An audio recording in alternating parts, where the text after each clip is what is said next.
Graça e paz, queridos irmãos, esse é o canal Discipulando pela Bíblia. Eu sou o pastor Bruno Pinho e estou aqui mais uma vez, graças a Deus, com muita honra, alegria, prazer, satisfação de poder compartilhar aquilo que nós temos de mais precioso, que é uma porção da Palavra de Deus. Se você está chegando aqui pela primeira vez, saiba que esse canal aqui tem um propósito de gerar uma cultura de leitura bíblica diária para o seu coração. Então vem junto conosco aqui, se você crê e entende que esse tipo de conteúdo é relevante, então por favor, curte, comenta, compartilha esse vídeo e principalmente se inscreve no canal, porque uma certeza você vai ter, todos os dias você vai ter uma porção da Palavra de Deus para alimentar o seu coração. Então vamos direto ao conteúdo, chega de introdução. Nós estamos meditando sobre o segundo livro do profeta Samuel. Hoje a porção, nós teremos 4 capítulos, então vamos logo adiante, porque é muito conteúdo. Hoje nós vamos falar sobre o capítulo 4, capítulo 5, capítulo 6 e capítulo 7. Vamos que aqui nós estamos vendo o aprofundar do reinado de Davi. E a porção de hoje começa com um capítulo breve, mas repleto de muitos acontecimentos. Vamos juntos conferir? E nesse capítulo acompanharemos o desfecho trágico da liderança de Isbosete, filho de Saul, que ainda governava parte de Israel. Com a morte do seu general, Abner, que foi relatado no capítulo anterior, Isbosete perde a sua principal força de apoio político e de liderança militar, ficando assim então vulnerável. Então 2 capitães do seu exército, do exército de Isbosete, Baaná e Recabe, aproveitam a fragilidade do rei, entram na casa dele durante o descanso do meio-dia, estava tirando uma soneca ali, e o assassinam cruelmente, de tal forma que acabam arrancando a sua cabeça e levando até o rei Davi, que estava ali já sediado em Hebrom, acreditando esses 2 capitães que seriam recompensados por esse ato. Mas Davi, mais uma vez demonstrando seu caráter e temor a Deus, ele repreende aqueles assassinos e lembra que já havia matado quem tinha dito que executou o rei Saul, porque ele era ungido do Senhor. Davi então ordena a execução desses 2 homens e enterra com dignidade a cabeça de Isbosete.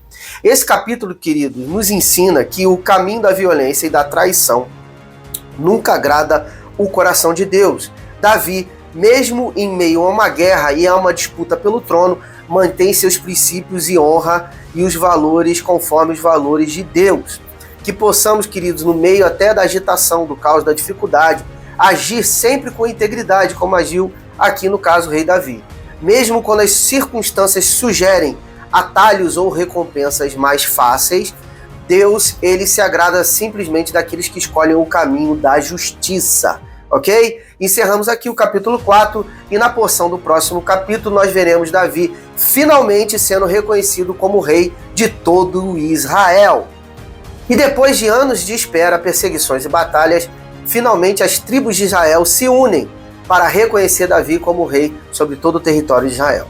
Eles vão até Hebrom, onde estava Davi, e fazem um pacto, uma aliança com ele diante da presença do Senhor. Davi finalmente é ungido rei sobre todo Israel, tendo 30 anos de idade.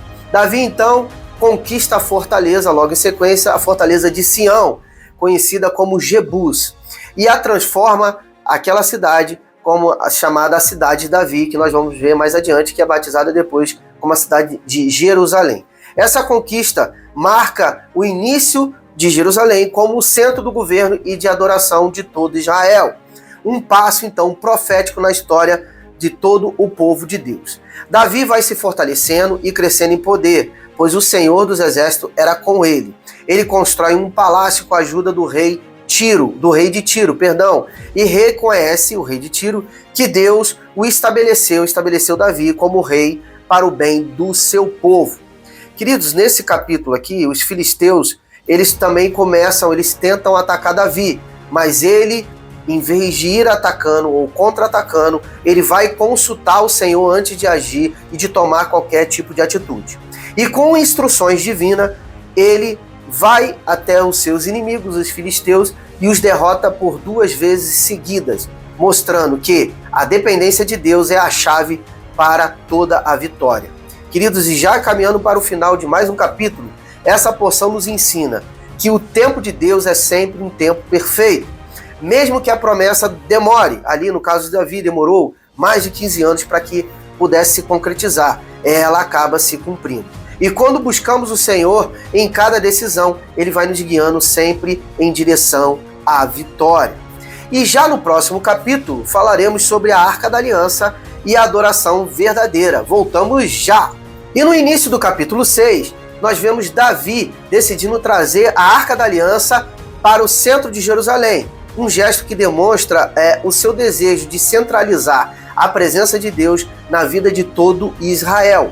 Mas essa jornada começa com um erro que nos ensina muito com o seu desfecho. Vamos lá. A arca é colocada num carro de bois para transporte da onde ele se encontrava para a cidade de Jerusalém. Algo que é contrário às instruções dadas por Deus. E durante o trajeto, Uzá, filho de Abinadab, aonde estava ali posicionada a Arca da Aliança, ele estende a mão para tentar segurar a arca. A partir do tropeço dos bois, a arca ia cair ao chão. Então Uzá estende a sua mão para evitar a queda da arca. Porém, isso acaba gerando ira no coração de Deus e Uzá acaba sendo morto por causa desse gesto, gerando então temor e tristeza sobre toda aquela comitiva que estava para transportar a arca para Jerusalém. Nesse momento, Davi decide interromper essa missão de transporte da arca de forma temporária. A arca então é deslocada e fica na casa de Obed-Edom por cerca de 3 meses. E nesse tempo, a casa de Obed-Edom é extremamente abençoada. E isso acaba motivando Davi a tentar novamente a deslocar a arca para o centro de Jerusalém. Porém, agora ele vai efetuar isso de uma forma correta. Dessa vez, a partir da leitura e interpretação correta da lei, os levitas acabam carregando a arca exatamente como a lei ordenava, ou seja, carregando sobre os varais. E a partir desse cenário há uma grande celebração nesse trajeto. Há sacrifícios, há louvores, há dança. Davi ele começa a dançar com todas as suas forças diante do Senhor, com um coração cheio de alegria, demonstrando ali que Davi se entrega completamente à adoração. Mas nem todos compartilham dessa alegria, pois Mical, filha de Saul e esposa de Davi, o repreende por dançar daquela forma, daquele jeito, diante da presença de todo o povo. Davi responde que dançava para o Senhor e ele não se envergonharia de demonstrar toda a sua devoção a Deus. Esse capítulo, queridos, nos ensina que a adoração verdadeira exige reverência, exige obediência e também um coração sincero. Que possamos então, queridos, nesse momento ter a consciência de nos entregar com alegria e temor ao Senhor, reconhecendo a sua presença que está no meio de nós, ok? E para o último capítulo de hoje, nós iremos refletir de forma muito profunda sobre promessa, propósito e gratidão. E no início do capítulo 7 é relatado que Davi, que estava em paz, morando num belo palácio, finalmente estava gozando de um tempo de prosperidade e paz. A partir desse cenário favorável, começa a ser gerado, a nutrir um desejo no coração de Davi de construir um templo, uma casa para Deus, a fim de quê? De abrigar a Arca da Aliança que estava temporariamente colocada sobre um tabernáculo, uma tenda armada. Ele compartilha esse desejo com o profeta Natã, que inicialmente, ouvindo essa ideia, o apoia. Mas naquela mesma noite o Senhor visita o profeta e fala com Natã, e a partir daquilo que o Senhor diz a Natã, toda a direção daquilo que estava sendo definido ia ser modificada. E Deus diz que nunca tinha pedido por um templo, e que ao invés disso, de que Davi ia edificar um templo para ele, Deus é que edificaria uma casa para Davi. E essa casa não seria feita por pedras, mas de descendência, mas de propósito e de um reinado eterno. Aleluia! Aqui nasce a promessa de que o trono de Davi seria estabelecido para sempre. Um anúncio profético sobre o Messias, inclusive. Então ali, a partir daquele momento ali, aquele movimento de Davi de se preocupar primeiro com a casa de Deus, Deus ele toma aquilo ali como um cheiro suave e profetiza e promete para que Davi, que ele e a descendência dele teriam um trono eterno. Olha que coisa maravilhosa. A resposta de Davi é realmente emocionante. ele entra na presença de Deus e ora com humildade, dizendo: quem sou eu, Senhor, Deus? E qual é a minha casa para que tenhas trazido até aqui? Ele reconhece a grandeza da promessa e a fidelidade de Deus. Queridos, esse capítulo nos ensina que muitas vezes queremos fazer algo grandioso para Deus, mas Ele já está trabalhando em algo muito maior para nós e por meio de nós.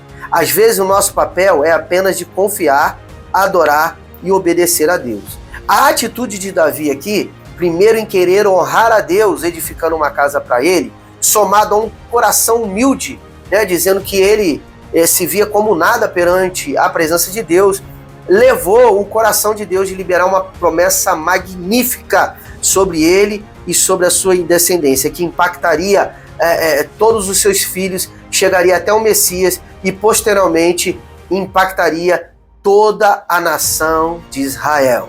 E aí, gostaram do conteúdo de hoje? Eu tenho certeza que vocês gostaram. Vocês chegaram até o final desse vídeo. Eu agradeço vocês que estão acompanhando esse desafio de leitura bíblica diariamente conosco. Então, queridos, eu quero te pedir mais uma vez, humildemente, curte, comenta, compartilha e, por favor, segue esse canal, porque você vai ver que todo dia nós teremos conteúdo de qualidade, conteúdo da porção da Palavra de Deus. E chegou o momento agora de me despedir de todos vocês, deixando a graça e a paz do Senhor Jesus aos seus corações e dizendo que amanhã, se assim o Senhor permitir, teremos muito mais. Shalom!